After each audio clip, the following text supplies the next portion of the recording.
Hi friends, ഏവർക്കും നമസ്കാരം. Spiritual വേൾഡിലേക്ക് വീണ്ടും സ്വാഗതം. Morning thoughts of your person എന്നതാണ് ഇവിടെ ഇപ്പോൾ നോക്കാൻ പോകുന്നത്. എന്താണ് നിങ്ങളുടെ പേഴ്സൺ ഇപ്പോൾ നിങ്ങളെപ്പറ്റി ചിന്തിച്ചു കൊണ്ടിരിക്കുന്നത് എന്നുള്ളതാണ്. ടു ഓഫ് കോയിൻസ് ആണ്. Queen of swords,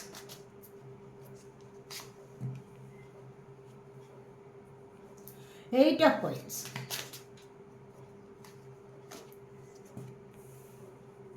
the High Priestess,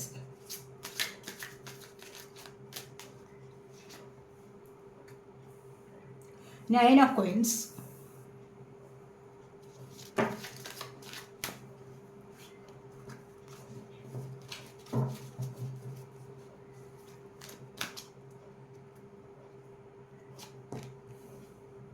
King of Swords,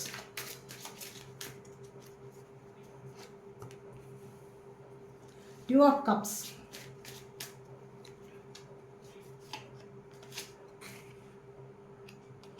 Six of Coins, King of Wands, Judgment. The King of Cups ആണ് നിങ്ങൾക്ക് വേണ്ടി എപ്പോഴും മാനിഫെസ്റ്റ് ചെയ്യുന്ന ഒരു വ്യക്തിയാണ് ഇദ്ദേഹം എന്ന് കാണുന്നുണ്ട്. തീർച്ചയായിട്ടും നിങ്ങളെ ഓർത്ത് ഇവിടെ ഒരുപാട് അവർ വിഷമിക്കുന്നതായിട്ടാണ് കാണുന്നത്. ടു ഓഫ് കോയിൻസ് കണ്ടില്ലേ, നിങ്ങളെ ഓർത്ത് മാത്രം ഇവിടെ നിങ്ങൾക്ക് വേണ്ടിയുള്ള കാത്തിരിപ്പാണെന്നാണ് ഇവിടെ കാണാൻ സാധിക്കുന്നത്. നിങ്ങളുമായിട്ട് ഇപ്പോൾ ഒരു നോ കോണ്ടാക്റ്റ് അവസ്ഥ ആയിരിക്കാം. എന്തായാലും ഇവിടെ നിങ്ങളെ വീണ്ടും കിട്ടുന്നതിനായിട്ട് ഒരുപാട് എഫോർട്ട് എടുക്കുന്നതായിട്ട് കാണുന്നുണ്ട്. നിങ്ങൾ പഴയ സ്നേഹത്തിൽ തന്നെ നിങ്ങൾ തിരിച്ചു വരണം. ഇവിടെ ടു ഓഫ് കപ്സ് വന്നിരിക്കുന്നുണ്ടല്ലേ, ഇവിടെ നിങ്ങൾ പഴയ സ്നേഹം ഇതേപോലെയായിരുന്നു, പരസ്പരം ഹീല് ചെയ്ത് പരസ്പരം റെസ്പെക്റ്റ് ചെയ്ത് പോകുന്ന, പരസ്പരം മനസ്സിലാക്കി മുന്നോട്ട് പോയിക്കൊണ്ടിരുന്ന നല്ല ഒരു സ്നേഹബന്ധമായിരുന്നു നിങ്ങളുടേത് എന്നാണ് ഇവിടെ കാണുന്നത്.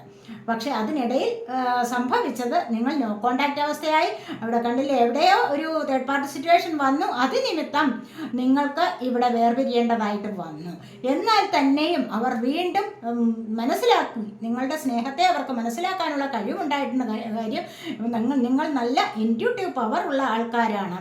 അതുകൊണ്ട് തന്നെയും അവരും അത്രമാത്രം ദൈവാനുഗ്രഹമുള്ള ആൾക്കാർ തന്നെയാണ്. അതുകൊണ്ട് തന്നെ നിങ്ങളുടെ സ്നേഹം, നിങ്ങൾ divine feminine energy, divine masculine energy ഒക്കെയുള്ള രണ്ട് ആൾക്കാർ തന്നെയാണ് എന്നാണ് ഇവിടെ കാണാൻ സാധിക്കുന്നത്. അതുകൊണ്ട് തന്നെ കുറച്ചൊന്ന് വേർപിരിഞ്ഞിരുന്നാലും നിങ്ങൾ വീണ്ടും ഒന്നിക്കുന്ന ഒരു സാഹചര്യമാണ് ഇവിടെ കാണുന്നത്. നിങ്ങൾക്ക് വേണ്ടി അവർ എത്രമാത്രം കഷ്ടപ്പെട്ടാലും തിരികെ വരണം എന്ന് തന്നെയാണ് അവർ ആഗ്രഹിക്കുന്നത്. നൈൻ ഓഫ് കോയിൻസ് നിങ്ങളുള്ളപ്പോൾ ഒരുപാട് സന്തോഷത്തിൽ കഴിഞ്ഞിരുന്നതാണ്. നിങ്ങൾ തന്നെയായിരുന്നു അവരുടെ സന്തോഷത്തിനുള്ള പ്രധാന കാരണം അത്രമാത്രം ഐശ്വര്യവും സമൃദ്ധിയും അവർക്ക് കൊടുത്തുകൊണ്ടിരുന്നത് നിങ്ങളുടെ സാമീപ്യമായിരുന്നു എന്നവർ തിരിച്ചറിഞ്ഞു. അങ്ങനെ തിരിച്ചറിയാനുള്ള ഒരു കഴിവ് അവർക്കിവിടെ വന്നിട്ടുണ്ട്. ഇവിടെ ഇനിയും ഇൻഡിപെൻഡൻ്റ് ആവണം, പഴയതുപോലെ തന്നെ ഫ്രീഡം അനുഭവിക്കണം. ഫ്രീഡം അനുഭവിച്ചുള്ള ഒരു സ്വാതന്ത്ര്യം അനുഭവിച്ചുള്ള ഒരു, അല്ലെങ്കിൽ സ്വാതന്ത്ര്യം അനുഭവിച്ചുള്ള സ്നേഹമാണ് ഏറ്റവും വലുത് എന്ന് അവർ മനസ്സിലാക്കി കഴിഞ്ഞിരിക്കുന്നു. അതുകൊണ്ട് തന്നെ അവർക്കൊരു ജഡ്ജ്മെൻറ്റ് വേണം എന്ന് അവർ ആഗ്രഹിക്കുന്നുണ്ട്.